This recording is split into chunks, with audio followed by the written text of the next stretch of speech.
ಶ್ರೀಗುರುಭ್ಯೋ ನಮಃ. ಶ್ರೀ ಪರಮಗುರುಭ್ಯೋ ನಮಃ. ಶ್ರೀಮದಾನಂದತೀರ್ಥ ಭಗವತ್ಪಾದಾಚಾರ್ಯ ಗುರುಭ್ಯೋ ನಮಃ. ಶ್ರೀ ವೇದವ್ಯಾಸಾಯ ನಮಃ.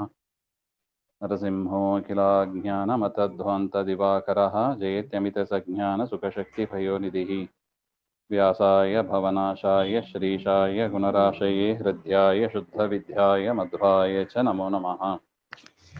प्रथमो हनुमान् नाम द्वितीयो भीम एव च पूर्णप्रज्ञस्तृतीयस्तु भगवत्कार्यसाधकः यस्य वा कामधेनुर्नः कामितार्थान् प्रयच्छति सेवेतं जये योगीन्द्रं कामभानच्छिदं सदा अर्थिकल्पितकल्पोऽयं प्रत्यर्थिगजकेसरी व्यास्तीस्तु गुरुर्भूयादस्मदिष्टार्थसिद्धये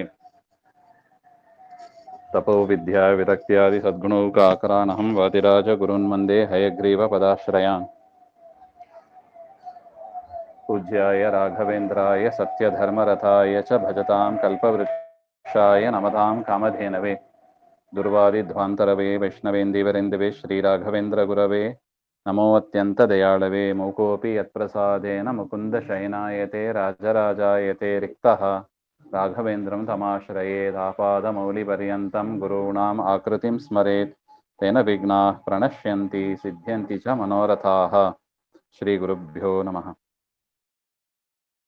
श्रीवेदान्तमहाचलं हि परितः संयोज्य सूत्राहिपं सत्त्वादागमपोषितात्महृदयं तत्पूर्वपक्षासुरैः सिद्धान्तोक्तिसुरेश्वरैश्च मथितो यः कृष्णदुग्धाम्बुधिः स्वीयानामृतं प्रयच्छति साम्पायाद्गुणोद्यन्मणिः सच्चास्त्रोदितवर्त्मना पदमिदं ध्यायन्मदङ्काङ्कितो मन्मन्त्रं जपशास्त्रसम्पदमथो धास्यामि भाग्यैः सह तत्तत्त्वान्यपि बोधयामि तदनुप्राप्यो मदङ्घ्रिर्भवेत् इत्याघोषयतीव यः करचयैः संवाजिवक्त्रं भजे.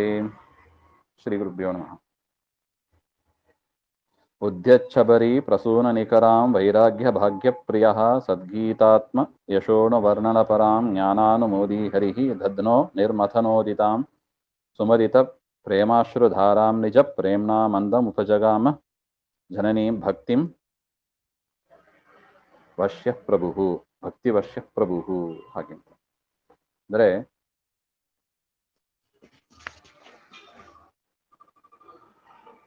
ಕೃಷ್ಣ ಅವನಿಗೆ ಹಿಂದೆ ನಾವು ಏನು ನೋಡ್ತಾ ಬಂದದ್ದು 3 ಸರ್ಗ ಆಗಿದೆ. 3 ಸರ್ಗದಲ್ಲಿ ಮುಖ್ಯವಾಗಿ ನಾವು ನೋಡಿದ ಅಂಶ ಅಂದ್ರೆ ಪರಮಾತ್ಮನ ಅವತಾರ, ಅದು ದೇವರನ್ನ ಮನುಷ್ಯರು ಅಂತ ನಾವು ತಿಳಿಯಬಾರದು ಹಾಗೆ ಅಂತ. ಕೃಷ್ಣ ಮನುಷ್ಯನಾಗಿ ಅವತಾರ ಮಾಡಿದರೂ ಕೂಡ ಹೌದು, ಮನುಷ್ಯರಂತೆ ಅವತಾರ ಮಾಡಿದ್ದಾನೆ. ಯಾತಕ್ಕೆ? ಮನುಷ್ಯರಿಗೆ ಶಿಕ್ಷಣೆ ಆಗಬೇಕು ಹಾಗೆ ಅಂತ, ಮನುಷ್ಯರು ಹೇಗೆ ನಡ್ಕೋಬೇಕು ಹಾಗೆಂಬ ಒಂದು ಶಿಕ್ಷಣ ಇದಿದೆ.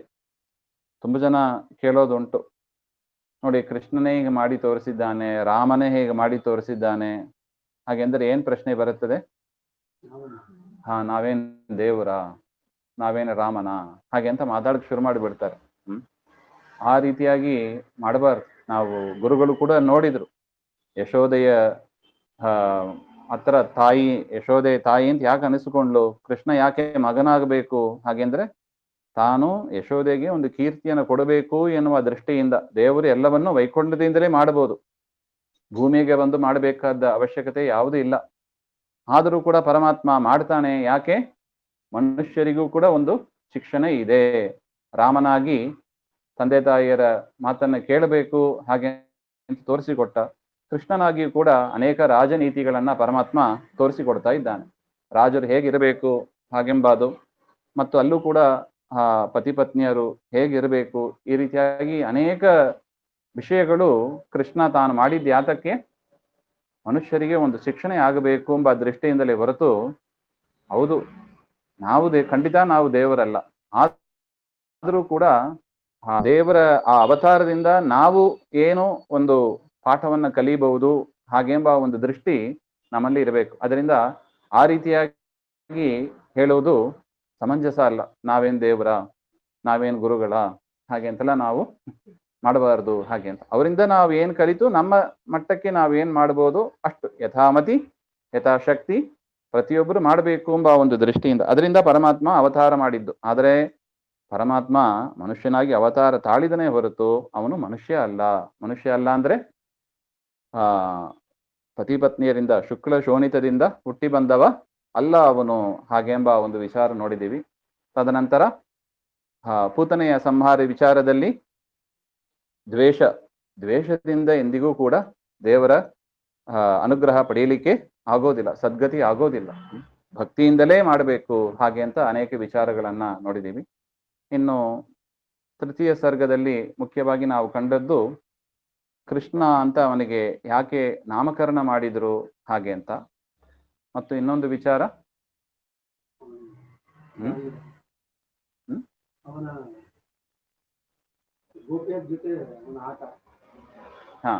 ಕೃಷ್ಣ ಬೆಣ್ಣೆ ಕದ್ದಿಲ್ಲ ಹಾಗೆಂಬ ಒಂದು ವಿಚಾರ. ಕೃಷ್ಣ ಯಾಕೆ ಬೆಣ್ಣೆನ ಕದ್ದದ್ದು?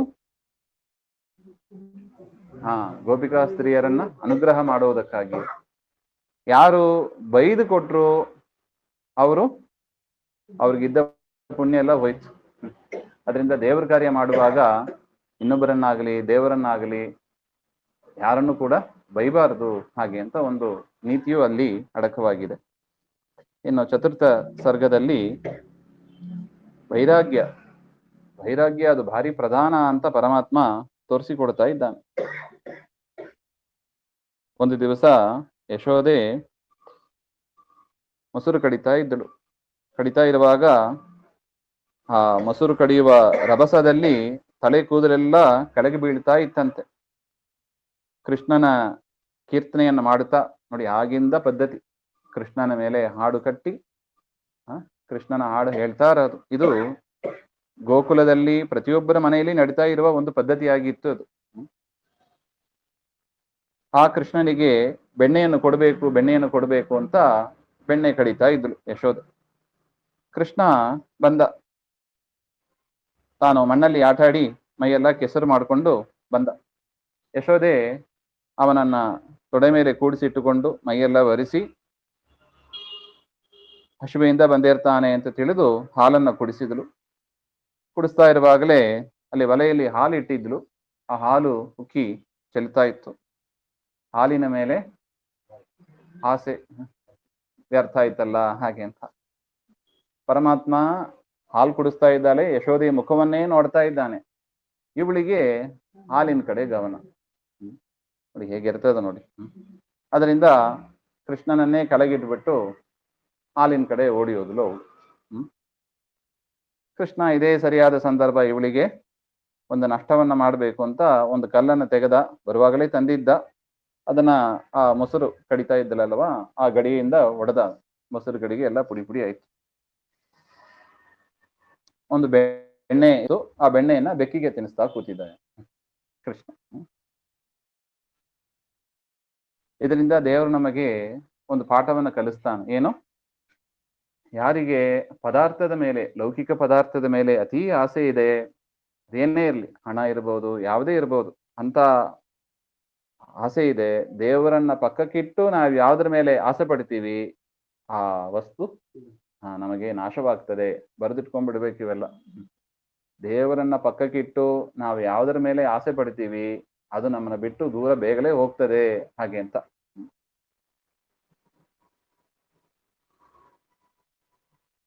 ಪರಮಾತ್ಮನಲ್ಲಿ ಭಕ್ತಿ ಇಲ್ಲದೆ ಲೋಭದಿಂದ ಆ ಲೋಭಿಗಳ ಹತ್ರ ಎಷ್ಟು ಹಣ ಇದ್ರೂ ಕೂಡ ಆ ಎಲ್ಲಾ ಹಣ ಸಂಪತ್ತು ಎಲ್ಲವೂ ಕೂಡ ವ್ಯರ್ಥವೇ. ಅದರಿಂದ ಭಕ್ತಿ ಪ್ರಧಾನ ಹಾಗೆ ಅಂತ ಹೇಳ್ತಾ ಇದ್ದಾರೆ. ಕೃಷ್ಣನನ್ನ ಕಟ್ಟಿಯಾಗಬೇಕು ಅಂತ ಕೃಷ್ಣನ ಹಿಡಿಬೇಕು ಅಂತ ಬರ್ತಾ ಇದ್ದಾಳೆ. ಕೃಷ್ಣ ಸಿಗ್ತಾ ಇಲ್ಲ. ಕೃಷ್ಣ ಓಡಿ ಹೋಗ್ತಾ ಇದ್ದಾನೆ. ಅವನ ಬೆನ್ನ ಹಿಂದೆ ಯಶೋದೆಯು ಓಡಿ ಹೋಗ್ತಾ ಇದ್ದಾಳೆ. ಈ ರೀತಿಯಾಗಿ ಪಾತ್ರರ ಸಂಗಡೆ ಯಾತ್ರೆ ಮಾಡಬೇಕು ಎಂಬ ಒಂದು ಪುಣ್ಯ ಅವಳಿಗೆ ಸಿಕ್ತು. ಇಲ್ಲಿ ಪಾತ್ರ ಅಲ್ಲ, ಸ್ವತಃ ಕೃಷ್ಣನೇ ಇದ್ದಾನೆ. ಕೃಷ್ಣ ಓಡ್ಬೇಕು, ಕೃಷ್ಣನ ಬೆನ್ನಿಂದೆ ಯಶೋದೆ ಓಡಿ ಹೋಗ್ಬೇಕು. ಮಹಾಪುಣ್ಯ ಬಂದೋಯ್ತಂತ ಅವಳಿಗೆ ಅದರಿಂದಲೂ ಕೂಡ.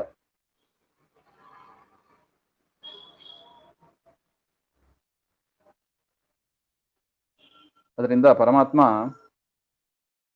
ವೇದಾಂತ ವಿಚಾರದಿಂದ ಹೊಂದಲು ಯೋಗ್ಯನಾದವ ಪರಮಾತ್ಮ ಅವನು.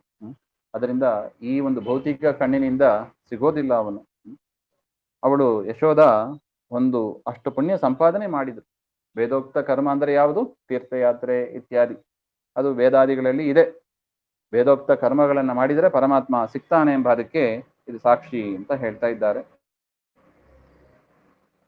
ಅವಳು ಹೋಗ್ತಾ ಒಂದು ಕೋಲನ್ನು ಹಿಡ್ಕೊಂಡು ಹೋಗಿದ್ಲ. ಕೃಷ್ಣ ನನಗೆ ಹೆದರಿಕೆ ಉಂಟು ಮಾಡಬೇಕು, ಭಯ ಪಡಿಸ್ಬೇಕು ಹಾಗೆ ಅಂತ. ಯಾವ ಕೃಷ್ಣನನ್ನ ಕಂಡು ದಂಡವನ್ನ ಹಿಡ್ಕೊಂಡಿರುವವರು ಯಮದೇವರು, ಯಮದಂಡ ಅಂತ ಪ್ರಸಿದ್ಧ. ಆ ಯಮದೇವರೇ ಕೃಷ್ಣನನ್ನು ಕಂಡು ಹೆದರ್ತಾರೆ. ಈ ಒಂದು ಕೋಲ್ ಇಟ್ಕೊಂಡು ಕೃಷ್ಣನನ್ನು ಹೆದರ್ಸಿಕ್ ಆಗ್ತದ? ಹಾಗೆ ಅಂತ ಆಚಾರ್ಯ. ಪರಮಾತ್ಮ ಅನೇಕ ಬ್ರಹ್ಮಾಂಡಗಳ ಆಧಾರನಾಗಿ ಇರತಕ್ಕವ. ಆ ಕೈಯಲ್ಲಿ ರೋಮಗಳು ಇರುತ್ತದೆ ನೋಡಿ, ಅಲ್ಲಿ ಒಂದು ತೂತು ಇರುತ್ತದಂತೆ, ರೋಮಕೂಪ, ಬಾವಿ ಇದ್ದಂಗೆ ಅದು. ಅಲ್ಲಿಂದ ರೋಮ ಬೆಳೀತದೆ. ಆ ರೋಮಕೂಪದಲ್ಲಿ ಒಂದೊಂದು ರೋಮಕೂಪದಲ್ಲೂ ಅನಂತ ಬ್ರಹ್ಮಾಂಡಗಳು ಇರುತ್ತದಂತೆ. ವರಾಹದೇವರ ವಿಚಾರವನ್ನು ಹೇಳುವಾಗ ಹೇಳ್ತಾರೆ, ಪರಮಾತ್ಮನ ಒಂದೊಂದು ರೋಮಕೂಪದಲ್ಲೂ ಅನಂತ ಕೋಟಿ ಬ್ರಹ್ಮಾಂಡಗಳಿದೆ. ಹಾಗೆಂದ್ರೆ ಎಷ್ಟು ಬ್ರಹ್ಮಾಂಡಗಳು ಇರಬೇಕು. ಅಂತಹ ಪರಮಾತ್ಮನ ದಿವ್ಯ ಶರೀರ ಅದು. ಅಂತಹ ರೂಪವನ್ನ ಕಟ್ಟಿ ಹಾಕ್ಬೇಕು ಅಂದ್ರೆ ಈ ಒಂದು ತುಂಡು ಹಗ್ಗದಿಂದ ಸಾಧ್ಯನಾ? ಅದು ಸಾಧ್ಯ ಇಲ್ಲ. ಎಷ್ಟು ಮಾಡಿದರೂ ಕೂಡ ಯಶೋದೆಯಿಂದ ಕಟ್ಟಿ ಹಾಕ್ಲಿಕ್ಕೆ ಆಗಿಲ್ಲ.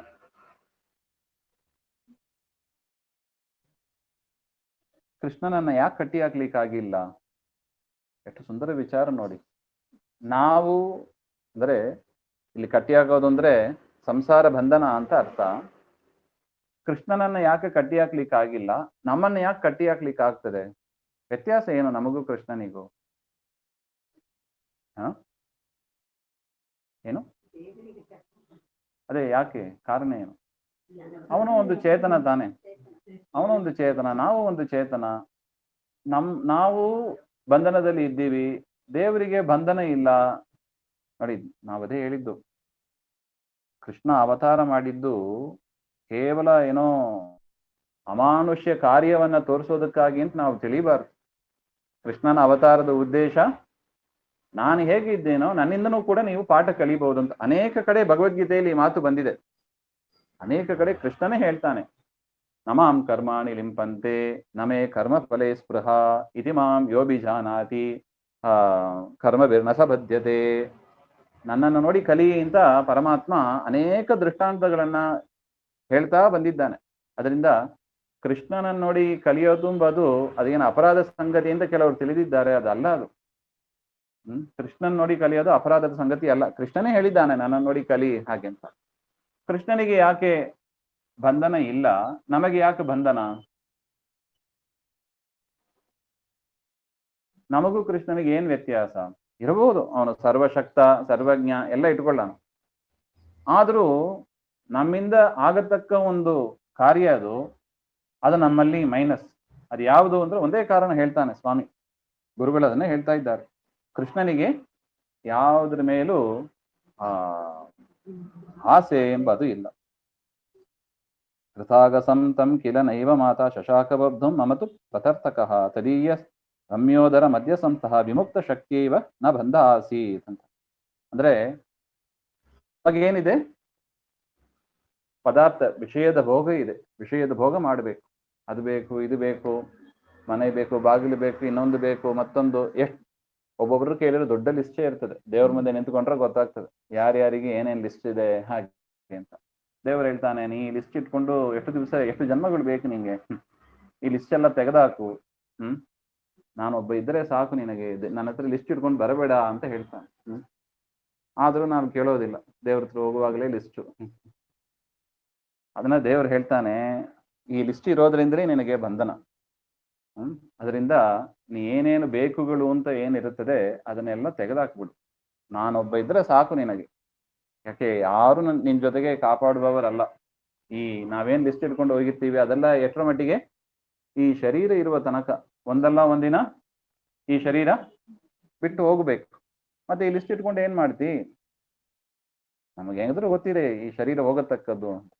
ಆ ಶರೀರದ ಪೋಷಣೆಗಾಗಿ ಆ ಶರೀರಕ್ಕೆ ಸಂಬಂಧಪಟ್ಟವರ ಮೇಲೆ ಅಥವಾ ಶರೀರಕ್ಕೆ ಸಂತೋಷ ಆಗುತ್ತದೆ ಅಂತ ಎಷ್ಟು ಅಂತ ಬೇಕು ನಿಂಗೆ. ಹೌದು, ಶರೀರ ಪೋಷಣೆ, ಮನೆಯಲ್ಲಿ ಸುತ್ತಮುತ್ತ ಇರುವವರ ಪೋಷಣೆ ಆಗಬೇಕು. ಆದ್ರೆ ಎಷ್ಟು ಆಗಬೇಕು? ದೇವರು, ಆ ಭಕ್ತಿ, ದೇವರ ಜ್ಞಾನ ಅದಕ್ಕಿಂತ ಕಡಿಮೆ ಇರಬೇಕು ಇದೆಲ್ಲ. ಆದ್ರೆ ನಮಗೆ ದೇವರು ಇರೋದೇ ಇದಕ್ಕೆ ಅಂತ ಆಗಿಬಿಟ್ಟಿದೆ. ದೇವರು ಇರೋದು ಯಾತಕ್ಕೆ? ಈ ಪದಾರ್ಥಗಳನ್ನು ಕೊಡೋದಕ್ಕೆ ಅಂತ ಆಗಿಬಿಟ್ಟಿದೆ. ಹಂಗೆಲ್ಲ ದೇವರು ಹೇಳೋದು ನಮಗೆ ಅನುಗ್ರಹ, ನಮಗೆ ಬಂದ ಮೋಕ್ಷ ಆಗುವುದಕ್ಕಾಗಿ ದೇವರು ಇರೋದೇ ಹೊರತು ಲಿಸ್ಟ್ ಕೊಡೋದಕ್ಕೆ ದೇವರಲ್ಲ.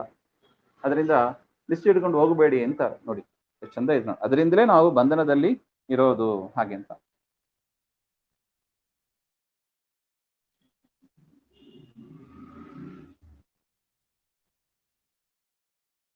ಇನ್ನು ಗುರುಗಳು ಹೇಳ್ತಾರೆ, ಆ ಪರಮಾತ್ಮನ ಉದರದಲ್ಲಿ ಮುಕ್ತರಿದ್ದಾರೆ ನೋಡಿ, ಮುಕ್ತರಿದ್ದಾರೆ. ಮುಕ್ತರಿಗೆ ಏನಿಲ್ಲ, ಬಂಧನ ಇಲ್ಲ. ಅದರಿಂದ ಕೃಷ್ಣನನ್ನು ಕಟ್ಟಿ ಹಾಕ್ಲಿಕ್ಕಾಗಿಲ್ಲ. ಕೃಷ್ಣನ್ ಯಾಕೆ ಕಟ್ಟಿ ಹಾಕ್ಲಿಕ್ಕಾಗಿಲ್ಲ? ಒಂದು, ದೇವರಲ್ಲಿ ಅನಂತ ಬ್ರಹ್ಮಾಂಡಗಳು ಆಶ್ರಯವಾಗಿದೆ. ಇನ್ನೊಂದು, ಅಲ್ಲಿ ಯಾರಿದ್ದಾರೆ? ಮುಕ್ತರಿದ್ದಾರೆ. ಮುಕ್ತರಿಗೆ ಏನಿಲ್ಲ, ಬಂಧನ ಇಲ್ಲ. ಮುಕ್ತರಿರುವ ಸ್ಥಾನದಲ್ಲಿ ಇವಾಗ ಬಂಧನ ಮಾಡ್ತೀನಿ ಅಂದ್ರೆ ಕಾಲ್ ಕಟ್ಟಿ ಹಾಕಿದ್ರೆ ಬೇಕಾದ್ರೆ ಸರಿ ಅಂತ ಹೇಳ್ಬೋದು. ಅವ್ರು ಹೊಟ್ಟೆಗೆ ಕಟ್ಟಿ ಹಾಕಿದ್ರು, ಹೊಟ್ಟೆಯಲ್ಲಿ ಮುಕ್ತರಿರುವ ಸ್ಥಾನ, ಅದರಿಂದ ಕಟ್ಟಿ ಹಾಕ್ಲಿಕ್ಕೆ ಆಗಿಲ್ಲ ಹಾಗೆ ಅಂತ ನಾನು ಊಹೆ ಮಾಡ್ತೇನೆ ಅಂತ ಗುರುಗಳು ಹೇಳ್ತಾ ಇದ್ದಾರೆ. ಎಷ್ಟು ಕಡಿಮೆ ಆಯ್ತು? 2 ಅಂಗುಳ ಕಡಿಮೆ ಆಯ್ತು. ಹಗ್ಗ ಕಟ್ಟಬೇಕು ಅಂದ್ರೆ 2 ಅಂಗುಳ ಕಡಿಮೆ ಆಯ್ತು. ಯಾವ್ದ್ರ ಸೂಚನೆ ಇದು ಅಂತ ಸುವಿಧಿ ಅಂತ ಇರ್ತದೆ, ಚೆನ್ನಾಗಿ ಹೇಳ್ತಾರೆ ಈ ಒಂದು ಭಾಗವನ್ನು. 2 ಅಂಗುಳ ಕಡಿಮೆ ಆಯ್ತು ಅಂದ್ರೆ ಏನು? ಯಶೋದೆಯಲ್ಲಿ ಏನಿತ್ತು? ಜ್ಞಾನ, ಭಕ್ತಿ, ವೈರಾಗ್ಯ 3 ಇದ್ರೆ ದೇವರನ್ನ ಕಟ್ಟಿ ಹಾಕಬಹುದು. ಅವರಲ್ಲಿ ಏನಿತ್ತು? ಭಕ್ತಿ ಇತ್ತು ಅಂತ. ಪರಮಾತ್ಮ ಮಗ ಹಾಗೆ ಅಂತ ತುಂಬಾ ಪ್ರೀತಿ ಇತ್ತು. ಏನ್ ಕಡಿಮೆ ಇತ್ತು? ಪರಮಾತ್ಮನೇ ಸರ್ವೋತ್ತಮ, ಪರಮಾತ್ಮನೇ ಇವನು ಅಂತ ಜ್ಞಾನ ಇದ್ದಿಲ್ಲ, ವೈರಾಗ್ಯನೂ ಇದ್ದಿಲ್ಲ. ಜ್ಞಾನ ವೈರಾಗ್ಯ ಕಡಿಮೆ ಇತ್ತು, ಭಕ್ತಿ ಇತ್ತು. ಅದರಿಂದ ದೇವ್ರು ಹೇಳಿದಂತೆ ನೋಡು 2 ಅಂಗುಳ ಕಡಿಮೆ ಆಗಿದೆ ಹಾಗೆ ಅಂತ ಗುರುಗಳು ಹೇಳ್ತಾ ಇದ್ರು. ಇದನ್ನ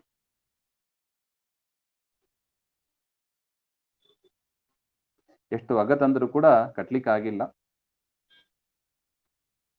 ಆಗ ಗೊತ್ತಾಯ್ತು, ಇವನು ನನ್ನ ಮಗ ಅಲ್ಲ, ಇವನು ಸಾಕ್ಷಾತ್ ನಾರಾಯಣ. ಅದು ಬರೋದಕ್ಕಾಗಿಯೇ ದೇವರು ಆ ರೀತಿಯಾಗಿ ಮಾಡಿದ್ದು ಅಂತ. ತದನಂತರ ಭಕ್ತಿ ಬಂತು. ಭಕ್ತಿ ಬಂದಾಗ ಭಕ್ತಿಯ ಪಾಶದಿಂದ ದೇವರನ್ನ ಕಟ್ಟಿ ಹಾಕ್ಲಿಕ್ಕೆ ಆಯಿತು ಹಾಗೆ. ಪರಮಾತ್ಮ ಮೊದಲು ಏನ್ ಸಣ್ಣ ಹಗ್ಗ ಇತ್ತಲ್ಲ ಅಷ್ಟರಲ್ಲೇ ಕಟ್ಕೊಂಡ ಅಂತ ಹೇಳ್ತಾರೆ.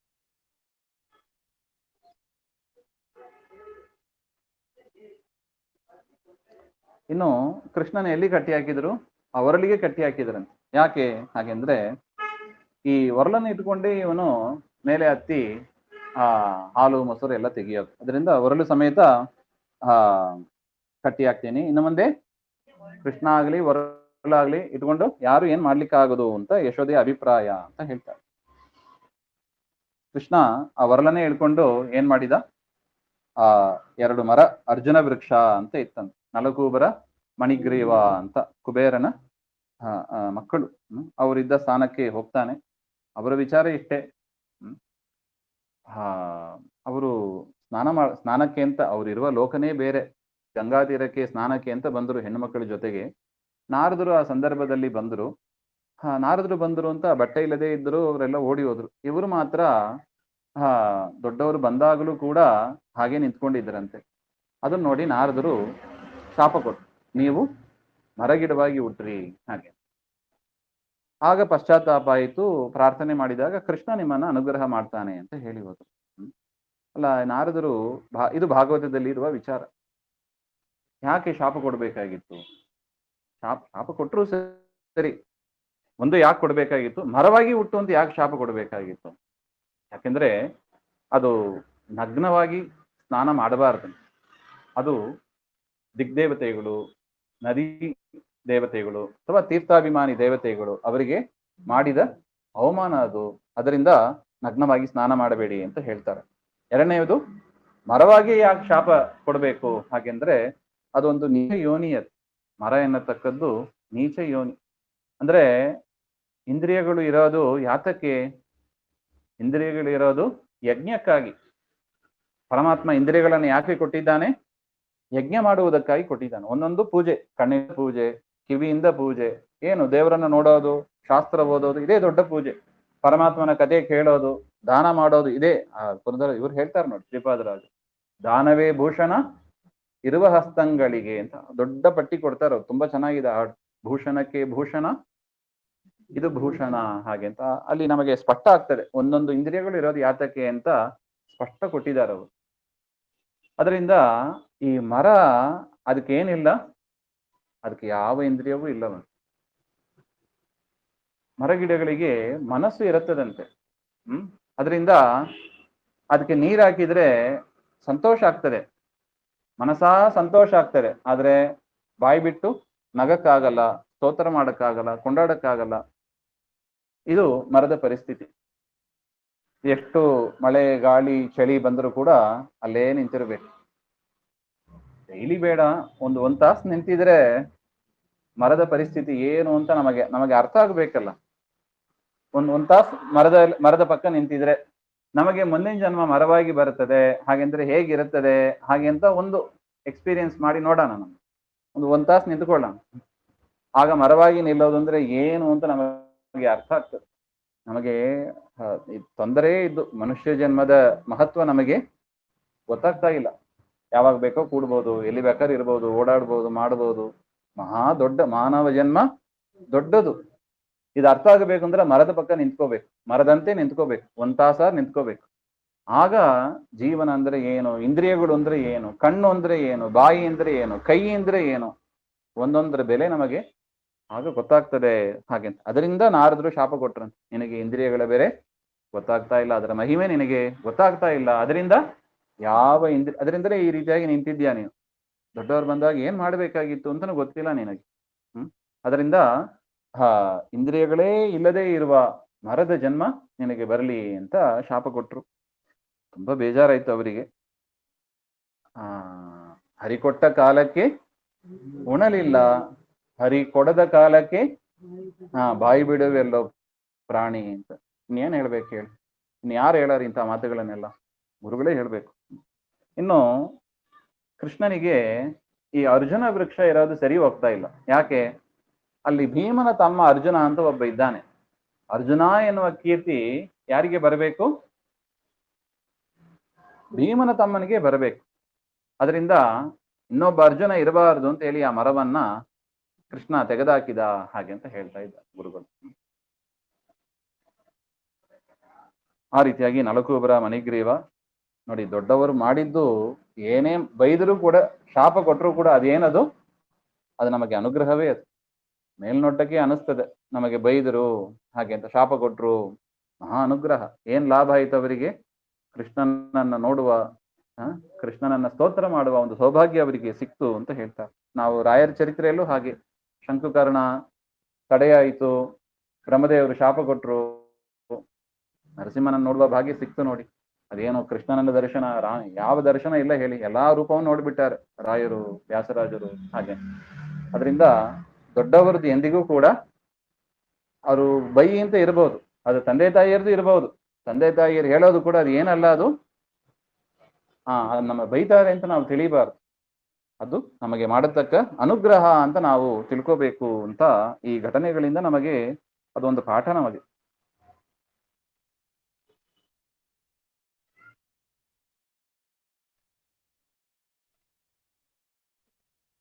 ತದನಂತರ ಈ ನಂದಗೋಕುಲ ಏನಾಗಿತ್ತು, ಪಟ್ಟಣದಂತೆ ಆಯ್ತಂತೆ. ಗೋವುಗಳಿಗೆ ಸರಿಯಾಗಿ ಮೇವು ಸಿಗ್ತಾ ಇಲ್ಲ ಹಾಗೆ ಅಂತ. ಕೃಷ್ಣನಿಗೆ ಕಾಡು ಅಂದ್ರೆ ಇಷ್ಟ. ಮತ್ತೆ ಸುವಿಧೇನ್ ತೀರ್ಥರಿಗೆ ಹೋಗಬೇಕು. ರಾಮದೇವರು ಚರಿತ್ರೆ ಹೇಳುವಾಗ ಕೈಕೇಯಿ ಹತ್ರ ಪರಮಾತ್ಮ ಹೇಳಿದನಂತೆ, ನಾನು ಇಬ್ಬರು ರೀತಿಯಾದ ಜನರು ಇರ್ತಾರೆ, ಹಾರ್ಡ್ ಲಿವಿಂಗ್, ಸಾಫ್ಟ್ ಲಿವಿಂಗ್ ಹಾಗೆಂತ. ರಾಮ ಹೇಳಿದನಂತೆ, ನಾನು ಹಾರ್ಡ್ ಲಿವಿಂಗ್ ಪರ್ಸನ್, ನನಗೆ ಕಲ್ಲು ಮುಳ್ಳು ಇಂಥದ್ರಲ್ಲೇ ಓಡಿ ಓಡಿ ನನಗೆ ಅಭ್ಯಾಸ.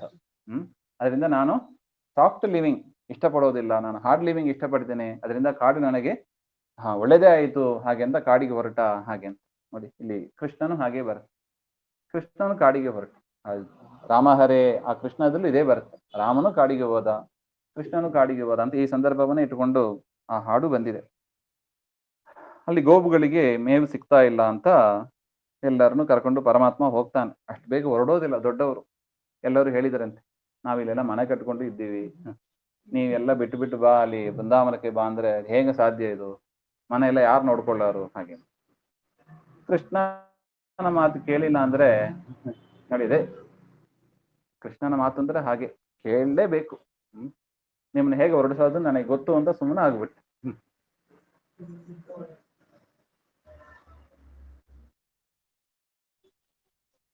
ತದನಂತರ ತೋಳಗಳನ್ನ ಸೃಷ್ಟಿ ಮಾಡ್ತಾನೆ. ದೇವರ ಶರೀರದಿಂದ ಒಂದೊಂದು ತೋಳಗಳು ಬಂತು. ಎಲ್ಲರೂ ಬಂದು ಕೃಷ್ಣನ ಹತ್ರ ಹೇಳಿದ, ಸ್ವಾಮಿ ಊರು ಬೇಡ, ಈ ಊರು ಬಿಟ್ಟು ಹೋಗೋಣ. ಅಲ್ಲ ಆಗ ಬೇಡ ಅಂತ ಹೇಳಿದ್ರಿ, ಹೀಗೆ ಹೇಳ್ತೀವಿ ಬೇಕು ಹಾಗೆ ಅಂತ. ಹೊರಡೋಣ, ಎಲ್ಲರೂ ವೃಂದಾವನಕ್ಕೆ ಹೊರಟು.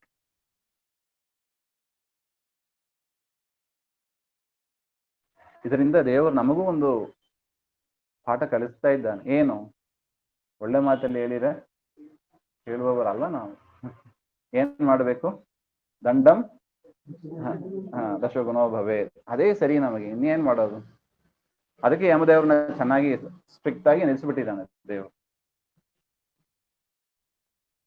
ಒಳ್ಳೆಯವರಾಗಿದ್ರೆ ಏನ್ ಮಾಡಬೇಕಾಗಿತ್ತು? ಒಳ್ಳೆ ಅದೊಂದು ಗಾದೆ ಬೇರೆ ಇದೆ, ಎಲ್ಲ ರೆಡಿಗೆ ಇದೆ ನೋಡಿ. ಒಳ್ಳೆ ಮನುಷ್ಯನಾಗಿದ್ರೆ ಒಂದು ಮಾತು, ಒಳ್ಳೆ ದನವಾಗಿದ್ರೆ ಒಂದು ಏಟು. ಒಳ್ಳೆ ದನವಾಗಿದ್ರೆ ಒಂದು ಏಟು ಸಾಕು, ತಿದ್ಕೊಂಡ್ಬಿಡುತ್ತೆ. ಒಳ್ಳೆ ಮನುಷ್ಯನಾಗಿದ್ರೆ ಒಂದು ಮಾತು ಸಾಕು, ತಿದ್ಕೊಂಡ್ಬಿಡ್ತಾನೆ. ಆದ್ರೆ ಬಂಧನ ಬಿಡು ಬಿಡು ಬಿಡು ಅಂತ ಹೇಳ್ತಾ ಇದ್ದಾನೆ. ವಿಷಯ ಭೋಗ ಬಿಡು, ವಿಷಯ ಭೋಗ ಬಿಡು. ಅದು ಹೇಗಿರ್ಬೇಕು ದೃಷ್ಟಾಂತ ಕೊಟ್ಟು ಹೇಳ್ತಾನೆ ನೋಡಿ. ಪದ್ಮಪತ್ರ ಮಿವಾಂಬಸ, ನೀರು ಇದೆ ನೋಡಿ. ಸರೋವರದಲ್ಲಿ ಕಮಲದ ಎಲೆ ಇದಲ್ಲ, ಅಲ್ಲಿ ನೀರು ಅಂಟೋದೇ ಇಲ್ಲ. ಯದ್ಯಪಿ ಅದು ಇರೋದಿಲ್ಲಿ ನೀರೊಳಗೆ ಇರ್ತದೆ, ಸದಾ ನೀರೊಳಗೆ ಇರ್ತದೆ, ಅಂಟುಕೊಳ್ಳದೆ ಇರ್ತದೆ. ಅಟ್ಯಾಚ್ಮೆಂಟ್ ಅಂತ ಹೇಳ್ತಾರೆ ನೋಡಿ. ಅಟ್ಯಾಚ್ಮೆಂಟೇ ಇರಬಾರ್ದು. ಹಾಗೆ ನಮಗೆ ಗುರುಗಳು ಅದನ್ನ ಚೆನ್ನಾಗಿ ತಿಳಿಸಿಕೊಟ್ಟಿದ್ದಾರೆ. ಏನಂತ? ಇಟ್ಟಾಂಗೆ ಇರುವೇನೋ ಹರಿಯೇ, ನೀನು ಹೇಗೆ ಇಟ್ಟಿರ್ತೀಯೋ ಹಾಗೆ. ನಂದು ಅಂತ ಯಾವುದಿಲ್ಲ. ಹಾಗಿರ್ಬೇಕು, ಹೀಗಿರ್ಬೇಕು, ಅದು ಇದು ಎಲ್ಲ ಸೊನ್ನೆ ಮಾಡಿ ಕೊಡ್ಬೇಕು ನಾವು. ನೀನು ಇಟ್ಟಂಗೆ ನಾನು ಇರ್ತೇನೆ, ನೀನು ಹೇಳಿದಂಗ ನಾನು ಇರ್ತೇನೆ. ನೀ ಹೇಳು ಅಂದ್ರೆ ಹೇಳು, ಕೂಡು ಅಂದ್ರೆ ಕೂಡು, ಮಲಗು ಅಂದ್ರೆ ಮಲಗು. ಎಷ್ಟೊತ್ತಿಗೆ ಹೇಳು ಅಂತ ಹೇಳ್ತಾನೋ ಅಷ್ಟೊತ್ತಿಗೆ ಹೇಳೋದು. ಎಷ್ಟು ದೇವರಂತ ಡೀಟೇಲ್ಡ್ ಇನ್ಸ್ಟ್ರಕ್ಷನ್ಸ್ ಯಾರು ಕೊಡ್ತಾರೆ ಹೇಳಿ? ಹೀಗೆ ಮಾಡು, ಹಾಗೆ ಮಾಡು, ಯಾರು ಕೊಡಲ್ಲ. ಯಾವ ಕಾನ್ಸ್ಟಿಟ್ಯೂಷನ್ ಅಲ್ಲೂ ಕೊಡಲ್ಲ. ಅದನ್ನ ಅಮೆಂಡ್ ಮಾಡ್ತಾ ಕೂತಿರ್ತಾರೆ. ತಾವೇ ಮಾಡಿದ್ದು ತಾವೇ ಅಮೆಂಡ್ ಮಾಡ್ತಾ ಕೂತಿರೋದು. ಆದ್ರೆ ದೇವರು ಸನಾತನ ಧರ್ಮ ಇದನ್ನೇ ಹೇಳೋದು. ಅಮೆಂಡ್ಮೆಂಟೇ ಮಾಡಿಲ್ಲ ಒಂದ್ಸಲನು. ವೇದಗಳು ಅನಾದಿ ನಿತ್ಯ, ಅಮೆಂಡ್ಮೆಂಟೇ ಇಲ್ಲ, ಝೀರೋ ಅಮೆಂಡ್ಮೆಂಟ್. ಆದರೂ ಅದರ ಕಡೆ ನಮಗೆ ಲಕ್ಷ್ಯ ಇಲ್ಲ.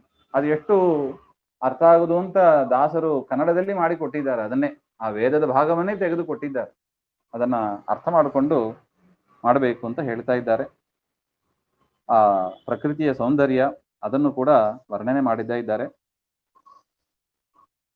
ನೋಡಿ. ಕೃಷ್ಣ ಅವತಾರ ಮಾಡಿದ್ದು ಮಥುರಾದಲ್ಲಿ, ಬೆಳೆದದ್ದು ನಂದಗೋಕುಲದಲ್ಲಿ, ಈಗ ವಾಸ ಮಾಡ್ತಾ ಇರೋದು ವೃಂದಾವನದಲ್ಲಿ ಅಂತ. ತ್ರಿಧಾಮ ಅಂತ ದೇವರಿಗೆ ಹೆಸರು ಅಂತ ಹೇಳ್ತಾರೆ ನೋಡಿ. ಈ ಒಂದು ಅರ್ಥದಿಂದ ದೇವರಿಗೆ ತ್ರಿಧಾಮ. ಅಲ್ಲಿ ಮೂಲ ರೂಪ ನಾರಾಯಣನಿಗೂ ಕೂಡ ತ್ರಿಧಾಮ. ಯಾವುದು? ಶ್ವೇತದ್ವೀಪ, ಅನಂತಸನ, ವೈಕುಂಠ ಹಾಗೆ ಅಂತ.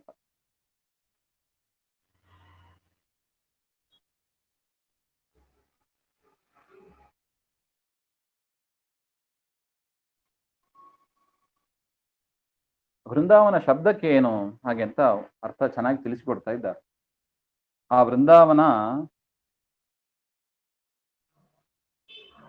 ಅಲ್ಲಿ ಅನೇಕ ಆಕಳುಗಳು ಸುರಕ್ಷಿತವಾಗಿದ್ದವು, ಚೆನ್ನಾಗಿ ಮರಗಿಡಗಳು ಬೆಳೆದಿದ್ದವು, ಅದರಿಂದ ಹಣ್ಣುಗಳು, ಪುಷ್ಪಗಳು ಎಲ್ಲವೂ ಚೆನ್ನಾಗಿತ್ತಂತೆ. ಅದರಿಂದ ಅದಕ್ಕೆ ವೃಂದಾವನ ಹಾಗೆ ಅಂತ ಒಂದು ಹೆಸರು. ಅಂದ್ರೆ ಏನರ್ಥ? ಗುಂಪು. ವೃಂದ ಅಂದ್ರೆ ಗುಂಪು ಅಂತ ಅರ್ಥ. ಅದನ್ನ ರಕ್ಷಣೆ ಮಾಡುವವ ಅಂತ ಅರ್ಥ. ಅವರಕ್ಷಣೆ ಅಂತ ಧಾತು.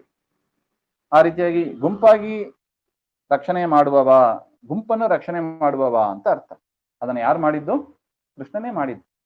ಮಾಡೋದಕ್ಕೆ ಅನೇಕ ವೃಂದಾವನ ಇದೆ. ಯತಿಗಳ ವೃಂದಾವನ ಅಂತ ನಾವೇ ಹೇಳ್ತೀವಿ. ಅದರ ಅರ್ಥ ಏನು? ಗುಂಪನ್ನ ರಕ್ಷಣೆ ಮಾಡುವವರು. ಯಾವ ಗುಂಪು? ತಮ್ಮ ಭಕ್ತರ ಗುಂಪು. ಅದರಿಂದ ಯಾರು ಗುರುಗಳಲ್ಲಿ ಭಕ್ತಿ ಮಾಡ್ತಾರೆ ಅವರನ್ನ ರಕ್ಷಣೆ ಮಾಡ್ತಾರೆ ಎಂಬ ಅದಕ್ಕಾಗಿಯೇ ವೃಂದಾವನ ಅಂತ ನಿರ್ಮಾಣ ಆಗಿದೆ ಹಾಗೆ ಅಂತ. ತದನಂತರ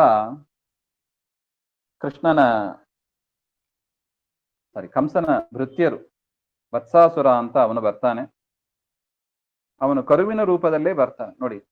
ಅವ್ರ ಉಪಾಯ ಹೇಗಿತ್ತು ನೋಡಿ, ಕೃಷ್ಣ ಸದಾ ಇರೋದು ಕರುಗಳ ಜೊತೆ, ಅದರಿಂದ ಕರುವಾಗಿ ನಾವು ಹೋಗಿ ಕೂಡ ಕೃಷ್ಣನನ್ನ ಸಂಹಾರ ಮಾಡೋಣ ಹಾಗೆಂತ ಅವರ ಅಭಿಪ್ರಾಯ.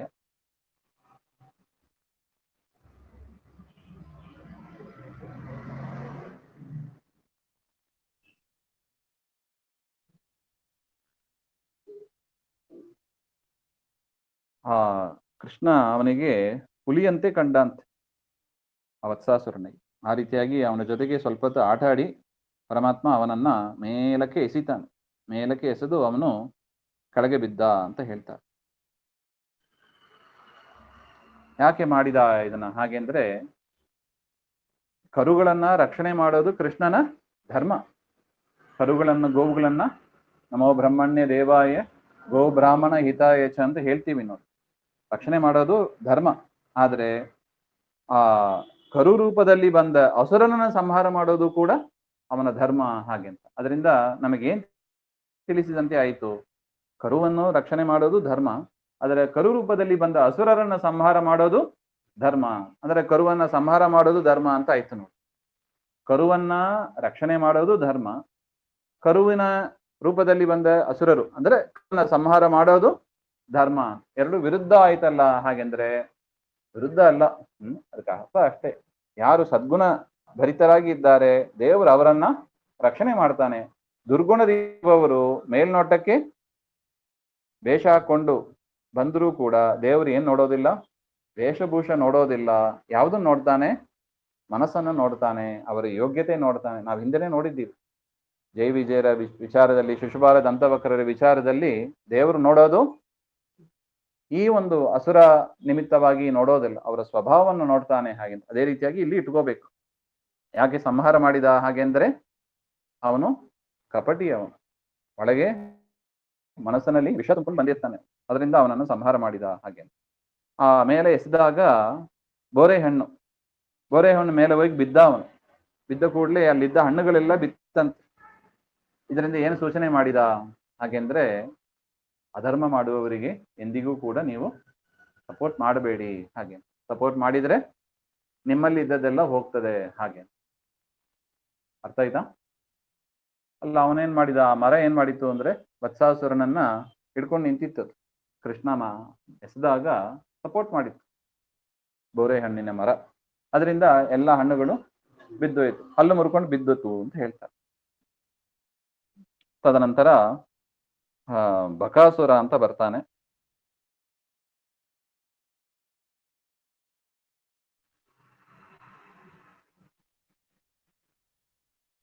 ಕೃಷ್ಣನನ್ನ ಒಂದು ಮೀನು ಅಂತ ತಿಳ್ಕೊಂಡ್ಬಿಟ್ಟ, ಮತ್ಸ್ಯ ಅಂತ ತಿಳ್ಕೊಂಡ್ಬಿಟ್ಟ. ಅದರಿಂದ ಬಕಪಕ್ಷಿಯ ರೂಪದಲ್ಲಿ ಬರ್ತಾನೆ ಅವನು. ಆದ್ರೆ ವಾಸ್ತವಿಕವಾಗಿ ಪರಿಸ್ಥಿತಿ ಏನು ಅಂದ್ರೆ, ಒಂದು ಬಕ ಒಂದು ತಿಮಿಂಗಿಲವನ್ನ ತಿನ್ಲಿಕ್ಕೆ ಪ್ರಯತ್ನ ಪಟ್ಟಂತೆ ಆಯ್ತು ಅಂತ ಹೇಳ್ತಾರೆ. ಕೃಷ್ಣ ಅಂದ್ರೆ ತಿಮಿಂಗಿಲ ಇದ್ದಾಗಿ ಅವನು ದಡ್ಡತನ ಮಾಡಿದ ಬಕಾಸುರ ಅಂತ ಹೇಳ್ತಾರೆ.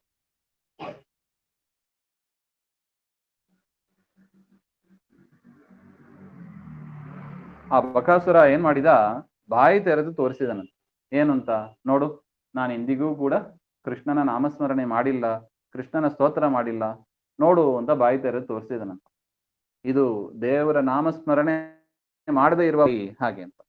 ಕೃಷ್ಣ ಆ ಬಾಯಿ ಒಳಗೆ ನುಗ್ಗಿ ಹೊಟ್ಟೆ ಒಳಗೆ ಹೋದ ಕೂಡಲೇ ಅದರ ಒಟ್ಟು ಬಕಪಕ್ಷಿ ನುಂಗಿತದು, ಕೃಷ್ಣನನ್ನ ನುಂಗಿದ. ಅವನ ಉಸಿರಾಟವನ್ನ ಒಳಗೊಯ್ ಕೃಷ್ಣ ಮಾಡಿದ್ದೇನೋ ಅವನ ಉಸಿರಾಟವನ್ನ ಬಂದು ಮಾಡಿದ. ತಕ್ಷಣ ಅವನ ಏನ್ ಮಾಡಿದ, ಹೊರಗೆ ಕೃಷ್ಣನನ್ನ ಹೊರಗೆ ಹಾಕಿದ. ಯಾಕೆ ಕೃಷ್ಣ ಹೊರಗೆ ಬಂದ ಹಾಗೆಂದ್ರೆ, ಅವನ ಹೃದಯ ಎಂಥದಾಗಿತ್ತು, ಪಾಪ ತುಂಬಿಕೊಂಡಿತ್ತು. ಪಾಪಿಷ್ಠರ ಹೃದಯದಲ್ಲಿ ದೇವರಿರ್ಲಿಕ್ಕೆ ಸಾಧ್ಯ ಇಲ್ಲ, ಅದರಿಂದ ಕೃಷ್ಣ ಹೊರಗೆ ಬಂದ್ಬಿಟ್ಟ ಹಾಗೆಂತ ಹೇಳ್ತಾರೆ.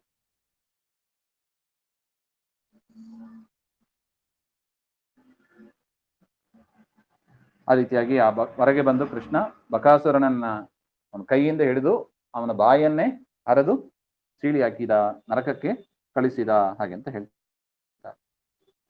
ತದನಂತರ ವಸಂತ ಕಾಲ ಬಂತು. ಬೃಂದಾವನದಲ್ಲಿ ಆ ಪ್ರಕೃತಿಯ ಸೌಂದರ್ಯ ಅದ್ಭುತವಾಗಿತ್ತು ಅಂತ ಹೇಳ್ತಾ ಇದ್ದಾರೆ. ತಂಪಾದ ಗಾಳಿ ಅದು ಕೃಷ್ಣನಿಗೆ ಆನಂದವನ್ನು ಕೊಟ್ಟಿತ್ತು ಅಂತ ಹೇಳ್ತಾರೆ. ಪಕ್ಷಿಗಳು ರಮ್ಯವಾಗಿ ಕೂಗುತ್ತಾ ಇದ್ದವು ಅಂತ ಹೇಳ್ತಾರೆ. ಭ್ರಮರಗಳು ಅಲ್ಲಲ್ಲಿ ಸಂಚಾರ ಮಾಡಿ ಶಬ್ದ ಮಾಡ್ತಾ ಇದ್ದವು ಅಂತ ಹೇಳ್ತಾರೆ.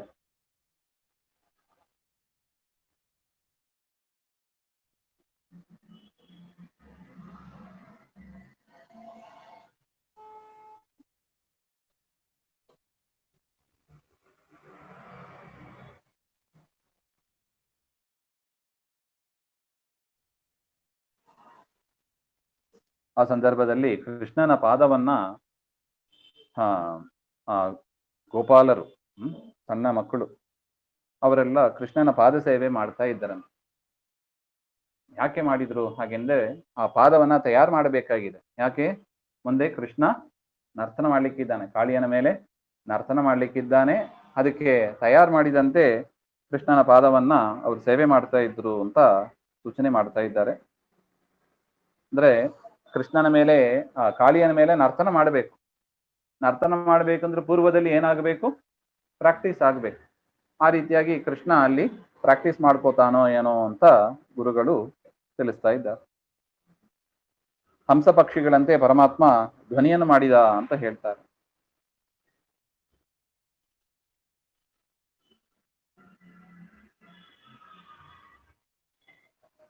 ಒಂದ್ ದಿವಸ ಸೂರ್ಯೋದಯ ಆಯಿತು.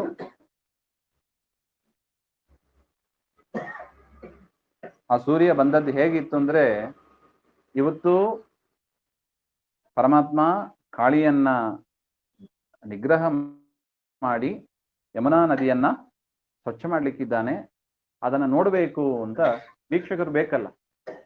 ಕೃಷ್ಣ ನರ್ತನ ಮಾಡಿದ್ರೆ ವೀಕ್ಷಕರು ಯಾರು? ಸೂರ್ಯನೇ ವೀಕ್ಷಕ. ಅದಕ್ಕಾಗಿ ಸೂರ್ಯ ಉದಯ ಆಯಿತು ಅಂತ ಹೇಳ್ತಾ ಇದ್ದಾರೆ. ಅಂದಿನ ದಿವಸ ಬಲರಾಮನನ್ನ ಸ್ವಾಮಿ ಕರ್ಕೊಂಡೋಗಿಲ್ಲ. ಸಾಮಾನ್ಯ ಸಂಚಾರ ಅಂದ್ರೆ ಜೊತೆಗೆ ಬಲರಾಮ ಇರ್ತಾ ಇದ್ದ. ಹೇಗೆ ರಾಮನ ಜೊತೆಗೆ ಲಕ್ಷ್ಮಣನು, ಕೃಷ್ಣನ ಜೊತೆಗೆ ಬಲರಾಮ. ಆದ್ರೆ ಅಂದಿನ ದಿವಸ ಕರ್ಕೊಂಡು ಹೋಗಿಲ್ಲವಂತೆ. ಯಾಕೆ? ಒಂದೇ ಜಾತಿ. ಇವನು ಶೇಷ, ಅವನು ಸರ್ಪದ ಜಾತಿ ಅಲ್ಲ, ಅದರಿಂದ ಕರ್ಕೊಂಡು ಹೋಗಿಲ್ಲ. ಹಾಗೆ ಕೃಷ್ಣ ಒಂದು ದೊಡ್ಡ ಮರದ ಮೇಲೆ ಹತ್ತಿ ಅದನ್ನ ಹಿಡಿಯಕ್ಕೆ ಬರ್ತಾ ಇದ್ದಾನೆ. ಆ ಯಮುನಾ ನದಿ ಕೃಷ್ಣನನ್ನ ಸ್ಪರ್ಶ ಮಾಡಿದ್ರಿಂದ ಭಾರಿ ಸಂತೋಷ ಆಯ್ತಂತೆ ಯಮುನಾ ನದಿಗೆ. ಕಾಳಿಯ ಕೃಷ್ಣನನ್ನ ಕಚ್ಚಬೇಕು ಅಂತ ಬರ್ತಾ ಇದ್ದಾನೆ. ಯಾಕೆ? ಅವನಿಗೆ ಗೊತ್ತಿಲ್ಲವಾ ಹಾಗೆಂದ್ರೆ ಅವನಿಗೆ ಗೊತ್ತಿಲ್ಲ ಅಂತಾರೆ. ಯಾಕೆ? ಸರ್ಪಗಳಿಗೆ ಕಿವಿ ಇಲ್ಲವಂತೆ. ಅದರಿಂದ ವೇದಗಳು ಹೇಳುವ ಮಹಿಮೆ ಕೇಳಿಸ್ಕೊಂಡಿಲ್ಲ. ಅದರಿಂದ ಕೃಷ್ಣನನ್ನ ಕಚ್ಚಕ್ಕೆ ಬಂದ ಕಾಳಿಯ ಹಾಗೆಂತ ಗುರುಗಳು ತಿಳಿಸಿಕೊಡ್ತಾ ಇದ್ದ. ಕೃಷ್ಣನ ಮಹಿಮೆ ಕೇಳಿದರೆ ಮಹಿಮೆ ಗೊತ್ತಾಗ್ತದೆ, ಅದರಿಂದ ಭಕ್ತಿ ಮಾಡ್ತಾ ಇದ್ದ. ಸರ್ಪಗಳಿಗೆ ಕಿವಿ ಇಲ್ಲ, ಅದರಿಂದ ಕೇಳಿಲ್ಲ. ಹಾಗೆ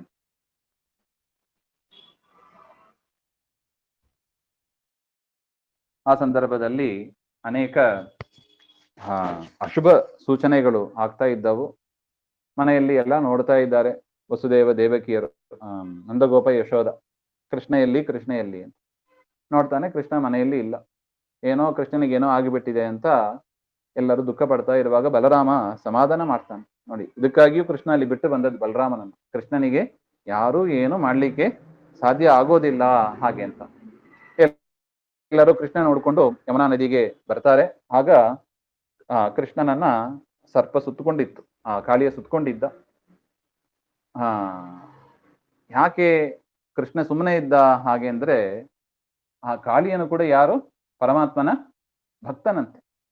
ಅದರಿಂದ ಸುಮ್ಮನೆ ಇದ್ದ ಅಂತ ಭಕ್ತರು ರಾಯರು ಬರೀತಾರೆ ನೋಡಿ. ಭಕ್ತಾಪರಾಧ ಸಹಿಷ್ಣು ಅಂತ ಬರೀತಾರೆ ಪಾತ ಸಂಕಲ್ಪ ಗದ್ಯದಲ್ಲಿ. ಭಕ್ತರು ಮಾಡುವ ಅಪರಾಧಗಳನ್ನ ಸ್ವಾಮಿ ಸಹನೆ ಮಾಡ್ಕೊಂಡಿರ್ತಾನೆ ನೋಡಿ. ಕಾಳಿಯನದ್ದೇ ದೃಷ್ಟಾಂತ ಇದು. ಅಷ್ಟೊತ್ತು ಮಾಡಿದ್ರು ಕೂಡ ಏನು ಆಗ್ತಾ ಇಲ್ಲ. ಇನ್ನು ತಾನು ಈ ರೀತಿಯಾಗಿ ಇದ್ದರೆ ಬೇರೆ ಭಕ್ತರಿಗೆ ತೊಂದರೆ ಆಗ್ತದೆ. ಯಾರಿಗೆ? ನಂದಗೋಪ ಯಶೋಧ ಗೋಪಾಲರು, ಅವರಿಗೆಲ್ಲ ತೊಂದರೆ ಆಗ್ತದೆ ಅಂತ ಪರಮಾತ್ಮ ಕಾಳಿಯನ್ನ ಸರಿಸಿ ಯಾವ್ಯಾವ ಹೆಡೆ ಕಚ್ಚಕ್ ಬಂತು ಅದ್ರ ಮೇಲೆ ಪಾದವನ್ನಿಟ್ಟು ತುಳಿದ. ಆ ರೀತಿಯಾಗಿ ನರ್ತನ ಮಾಡ್ತಾ ಇದ್ದ ಅಂತ ಹೇಳ್ತಾರೆ. ಬಾಲವನ್ನ ಕೈಯಲ್ಲಿ ಹಿಡ್ಕೊಂಡು ತಲೆಯನ್ನು ತುಳಿತಾ ಇದ್ದ ಹಾಗೆ. ಇದರಿಂದಲೂ ನಮಗೆ ಪರಮಾತ್ಮ ಒಂದು ಪಾಠ ತಿಳಿಸಿಕೊಡ್ತಾ ಇದ್ದಾನೆ. ಯಾವ ಅವಯವ ತಪ್ಪು ಮಾಡುತ್ತದೋ ಅದಕ್ಕೆ ಮಾತ್ರ ಶಿಕ್ಷೆ. ಬಾಲೆ ಏನ್ ತಪ್ಪು ಮಾಡಿಲ್ಲ, ಅದರಿಂದ ಅದನ್ನ ಹಿಡ್ಕೊಂಡ ಹಾಗೆ ಅಂತ ಹೇಳ್ತಾರೆ. ಕಚ್ಚಕ್ಕೆ ಬಂದದ್ದು ಯಾವುದು? ತಲೆ, ಅದರಿಂದ ತಲೆಯನ್ನು ತುಳಿದ ಹಾಗೆ ಅಂತ ಹೇಳ್ತಾರೆ. ಕೃಷ್ಣನ ನಿಗ್ರಹವೂ ಕೂಡ ಅನುಗ್ರಹವೇ ಅದು ಅಂತ ಹೇಳ್ತಾ ಇದ್ದಾರೆ. ದೇವತೆಗಳು ಆ ಕೃಷ್ಣನ ನರ್ತನವನ್ನ ಕಂಡು ಆನಂದ ಪಟ್ರಂತೆ. ಅನೀನದತ್ ಪದ್ಮಭವೋ ಮೃದಂಗಂ ಜಗೌ ಹನುಮಾನ್ ಜಗತಾಮಧೀಶಂ ಅದರ್ಶಯತ್ ತಾಳಗತಿ ಕಪರ್ದಿ ನನರ್ಥ ಗೋಪಾಲಕ ಬಾಲಮೌಲಿಹಿ ಹಾಗೆ ಅಂತ. ಕೃಷ್ಣ ನರ್ತನ ಮಾಡಿದಾಗ ಅದು ಹಾಗೆ ಇದ್ರೆ ಸರಿಗಿರೋದು. ಒಂದು ದೊಡ್ಡ ರಂಗಮಂಟಪದಲ್ಲಿ ಒಬ್ಬರು ಕೇವಲ ನರ್ತನ ಮಾಡ್ತಾ ಇದ್ರೆ ಚೆನ್ನಾಗಿರುತ್ತದ? ಚೆನ್ನಾಗಿರಲ್ಲ. ಏನಿರ್ಬೇಕು? ಹಾಡು, ಮೃದಂಗ ಎಲ್ಲ ಇರ್ಬೇಕು. ಹಾಗಿದ್ರೆ ಕೇಳಕ್ಕೆ ನೋಡಕ್ಕೆ ಚಂದ ಇರ್ತದೆ ಹಾಗೆ. ಅದರಿಂದ ಬ್ರಹ್ಮದೇವರು ತಾವು ಮೃದಂಗವನ್ನ ಬಾರಿಸಿದ್ರು ಅಂತ ಹೇಳ್ತಾರೆ. ಜಗವು ಹನುಮಾನ್, ಹನುಮಂತ ದೇವರು ಹಾಡು ಹೇಳಿದ್ರಂತೆ, ಮತ್ತು ರುದ್ರದೇವರು ತಾಳ ಹಾಕಿದ್ರು ಹಾಗೆ. ಕೃಷ್ಣ ನರ್ತನ ಮಾಡಿದ ಹಾಗೆ. ಇದರಲ್ಲೂ ಕೂಡ ಒಂದು ತಾರತಮ್ಯ ಇದೆ ಅಂತಾರೆ ಗುರುಗಳು. ಏನದು? ಯಾರು ದೊಡ್ಡವರು? ಒಂದು ರಂಗಮಂಟಪದಲ್ಲಿ ಒಬ್ರು ನರ್ತನ ಮಾಡಿದ್ರೆ ನರ್ತನ ಮಾಡುವವರು ದೊಡ್ಡವರು, ಅಥವಾ ಯಾರ ಟೀಮ್ ಅಂತ ಆಗ್ತಾರೆ? ಮೃದಂಗ ಬಾರಿಸುವವರು ಟೀಮ್ ಅಂತ ಆಗ್ತಾರಾ? ಇಲ್ಲ, ನರ್ತನ ಮಾಡುವವರು ಟೀಮ್ ಅಂತ ಆಗ್ತಾರಾ? ಹೌದು, ನರ್ತನ ಮಾಡುವ ಪಕ್ಕವಾದ್ಯ ಹೆಸರೇ ನೋಡಿ, ಪಕ್ಕವಾದ್ಯ ಅಂತ ಅಂದ್ರೆ ಏನರ್ಥ? ಪ್ರಧಾನ ಅಲ್ಲ ಅಂತ ಆಯ್ತು ನೋಡಿ. ಪ್ರಧಾನ ನರ್ತನ ಮಾಡುವ ಕೃಷ್ಣ. ಇದರಿಂದಲೂ ಕೂಡ ಹರಿ ಸರ್ವೋತ್ತಮ ಎನ್ನುವ ವಿಚಾರ ನಮಗೆ ಸ್ಪಷ್ಟ ಆಗ್ತಾ ಇದೆ ಅಂತ ಹೇಳ್ತಾ ಇದ್ದಾರೆ. ಆ ಕಾಳಿಯನ ಮಡದಿಯರು ಪ್ರಾರ್ಥನೆ ಮಾಡಿಕೊಂಡ್ರು. ಆ ಪರಮಾತ್ಮ ಅನುಗ್ರಹ ಮಾಡಿ ಹಾಗೆ ನೋಡಿ. ಅಲ್ಲಿ ಕಾಳಿಂಗನ ಪತ್ನಿಯರು ಪ್ರಾರ್ಥನೆ ಮಾಡಿದ್ರು. ಪತ್ನಿ ಹಾಗೆ ಎಂಬ ಶಬ್ದಕ್ಕೆ ಹಾಗೆ ಅರ್ಥ ಅಂತ. ಪತ್ನಿ ಅಂದ್ರೆ ಏನು? ಅಲ್ಲಿ ಎರಡು ಪದ ಇದೆ, ಪತಿ ನೀ ಹಾಗೆ ಅಂತ. ಪತ್ನಿ ಅಂತ ಆಗ್ತದೆ. ಪತಿಯನ್ನ ಕರೆದುಕೊಂಡು ಹೋಗ್ತಾಳಂತೆ. ಪತಿಂ ನಯತಿ ಇತಿ ಪತ್ನಿ ಅಂತ ಭಾಗವತದಲ್ಲಿ ಬರುವ ವಿಚಾರ ಇದು. ಪತಿಯನ್ನ ಪತಿಂ ಹರಿಂ ಪ್ರತಿ ನಯತಿ ಇತಿ ಪತ್ನಿ ಹಾಗೆ ಅಂತ. ನಿಜವಾದ ಪತ್ನಿ ಅಂದ್ರೆ ಅವ್ರು ಏನಾಗ್ತಾರೆ? ಪರಮಾತ್ಮನ ಕಡೆ ಕರ್ಕೊಂಡು ಹೋಗ್ಬೇಕಂತ. ಪತಿಯಾದವನನ್ನ ಅಕಸ್ಮಾತ್ ದಾರಿ ತಪ್ಪಿದ್ರೆ ಅವನನ್ನ ಪತಿಯನ್ನ ಹರಿಯ ಒಂದು ಜವಾಬ್ದಾರಿ ಪತ್ನಿಗೆ ಇದೆ. ಅದರಿಂದ ಅವಳಿಗೆ ಪತ್ನಿ ಅಂತ ಹೆಸರು ಅಂತ ಭಾಗವತದಲ್ಲಿ ತಿಳಿಸಿಕೊಡ್ತಾ ಇದ್ದಾರೆ ವ್ಯಾಖ್ಯಾನ ಮಾಡುವಾಗ. ನೋಡಿ ಇಲ್ಲಿ ಎಷ್ಟು ಚಂದ ಇದೆ ನೋಡಿ. ಇಲ್ಲದಿದ್ರೆ ವೈದವ್ಯ ಬರ್ತಾ ಇತ್ತು ಏನೋ, ಪರಮಾತ್ಮ ಅಲಿಕ್ ಮಾಡ್ತಾ ಇಲ್ಲ. ಆದ್ರೂ ಕೂಡ ಆ ಸ್ತೋತ್ರವನ್ನ ಮನ್ನಿಸಿ, ಆ ಪತ್ನಿಯರು, ಕಾಳಿಯನ ಪತ್ನಿಯರು ಮಾಡಿದ ಸ್ತೋತ್ರವನ್ನ ಮನ್ನಿಸಿ ಪರಮಾತ್ಮ ಹೇಳಿದನಂತೆ, ನೀವು ಇನ್ನು ಇಲ್ಲಿ ಇರಬಾರ್ದು, ರಮಣಕ ದ್ವೀಪ ಅಂತ ಇದೆ, ಅಲ್ಲಿ ಹೋಗ್ರಿ ಹಾಗೆ ಅಂತ. ಕಾಳಿಯ ಹೇಳಿದನಂತೆ, ಸ್ವಾಮಿ ಅಲ್ಲಿಂದ್ರೆ ನಾವಿಲ್ಲಿ ಬಂದದ್ದು, ಅಲ್ಲಿ ನಮಗೆ ಗರುಡನ ಭಯ ಅಂತ ನಾವಿಲ್ಲಿ ಬಂದೀವಿ ಹಾಗೆ. ಅದಕ್ಕೆ ಪರಮಾತ್ಮ ಹೇಳಿದನಂತೆ, ಯೋಚನೆ ಮಾಡಬೇಡ, ನಾನು ಈಗ ನಿನ್ನ ಮೇಲೆ ನರ್ತನ ಮಾಡಿದ್ದೇನೆ. ನರ್ತನ ಮಾಡಿದ್ರಿಂದ ನನ್ನ ಪಾದದ ಚಿಹ್ನೆ ಯಾವುದು? ಶಂಖಚಕ್ರಗಳು ನಿನ್ನ ತಲೆ ಮೇಲೆ ಮೂಡಿದೆ. ಶಂಖಚಕ್ರಗಳನ್ನು ಯಾರು ಧರಿಸಿಕೊಂಡಿದ್ದಾರೋ ಅವರಿಗೆ ಯಾವ ಭಯವೂ ಇಲ್ಲ, ಯಾರ ಭಯವೂ ಇಲ್ಲ. ಅದರಿಂದ ಗರುಡನಿಗೆ ಗೊತ್ತಾಗ್ತದೆ, ನೀನು ಹೋಗು ಹಾಗೆ. ಇದರಿಂದಲೂ ನಮಗೊಂದು ಪಾಠ ಅಂತಾರೆ. ಏನು? ನಿತ್ಯ ಶಂಖಚಕ್ರಗಳನ್ನ ಧರಿಸಿದ್ರೆ ನಮಗೆ ಸಪ್ತಮುದ್ರಾಧಾರಣೆ ಇರಬಹುದು. ನೇನು ಬರ್ತಾ ಇದೆ ಆಷಾಢ, ತಯಾರಾಗ್ಬೇಕು ನಾವು ಹಾಗೆ ಅಂತ ಹೇಳ್ತಾ ಇದ್ರು. ಈ ರೀತಿಯಾಗಿ ಪರಮಾತ್ಮ ಕಾಳಿಯನನ್ನ ಕಳುಹಿಸಿ ನದಿಯನ್ನು ಕೂಡ ಸ್ವಚ್ಛ ಮಾಡಿದ. ಯಾರ್ಯಾರು ಮೃತರಾಗಿದ್ರು, ಆಕಳು, ಗೋಪಿಯರು, ಗೋಪಾಲರು ಎಲ್ಲರನ್ನು ಕೂಡ ಪರಮಾತ್ಮ ದೇವರ ದೃಷ್ಟಿ ಅಂದ್ರೆ ದಿವ್ಯ ದೃಷ್ಟಿಯನ್ನು ಹಾಕಿ ಎಲ್ಲರನ್ನು ಕೂಡ ಬದುಕಿಸಿದ. ಯಮುನಾ ನದಿಯನ್ನು ಕೂಡ ಸ್ವಚ್ಛ ಮಾಡಿದ ಅಂತ ಹೇಳ್ತಾರೆ. ಬಲರಾಮ ಎಲ್ಲರಿಗೂ ಕೂಡ ಭಾರಿ ಸಂತೋಷ ಆಯಿತು. ಈ ರೀತಿಯಾಗಿ ಅದ್ಭುತವಾದ ಕೃಷ್ಣನ ಚರಿತ್ರೆ ಇದು, ಕಾಳಿಯ ಮರ್ದನ. ಇದರಿಂದ ಈ ಒಂದು ಘಟನೆಯನ್ನು ಕೇಳಿದರೆ ಸರ್ಪ ಭಯ ಅಂತ ತುಂಬಾ ಜನ ಹೆದರೋದು ಹಾಗೆ. ಜ್ಯೋತಿಷರ ಹತ್ರ ಕೇಳಿದ್ರೆ ಹೇಳಿಬಿಡ್ತಾರೆ, ಸರ್ಪ ಭಯ ಇದೆ, ಸರ್ಪಶಾಂತಿ ಮಾಡಬೇಕು. ಆಶ್ಲೇಷ ಬಲಿ ಅಂತ ಹೇಳ್ಬಿಡ್ತಾರೆ. ನೋಡ್ಬೇಕು ಎಷ್ಟು ಜನ ಬರ್ತಾರೆ ಸೇರ್ತಾರೆ ಅದಕ್ಕೆ. ಯಾಕೋ ಸರ್ಪ ಅಂದ್ರೆ ಅಷ್ಟು ಭಯ ಅಂತ ಹೆದರ್ಕೊಂಡ್ಬಿಡ್ತಾರೆ. ಈ ಒಂದು ಭಾಗವತ ಕಥೆ ಕೇಳಿದ್ರೆ ಅವರಿಗೆ ಸರ್ಪಶಾಂತಿ ಮುಂತಾದ ಸರ್ಪ ಭಯ ಮುಂತಾದ ಯಾವ ಭಯವೂ ಇರೋದಿಲ್ಲ ಅಂತ. ಕೃಷ್ಣನ ಅನುಗ್ರಹ ಸದಾ ಅವರಲ್ಲಿ ಇರುತ್ತದೆ ಹಾಗೆ ಅಂತ ರಮ್ಯವಾದ ಈ ಒಂದು 4ನೇ ಸರ್ಗ ಮುಕ್ತಾಯವಾಗ್ತದೆ. ನಾಳೆ ಮುಂದಿನದ್ದು ನೋಡೋಣ ಅಂತ. ಎಸ್ ಸರ್ವಗುಣ ಸಂಪೂರ್ಣ ಸರ್ವದೋಷ ವಿವರ್ಜಿತ ಪ್ರಿಯತಾಂ ಪ್ರೀತೇಯವಾನ ವಿಷ್ಣೋರ್ಮೆ ಪರಮಸುಹೃತ್ ಶ್ರೀಮಧ್ವಾಂತರ್ಗತ ಶ್ರೀ ಕೃಷ್ಣಾರ್ಪಣಮಸ್ತು. ಶ್ರೀ ಹರೇ ನಮಃ. ರಾಮ್ ರಾಮ್.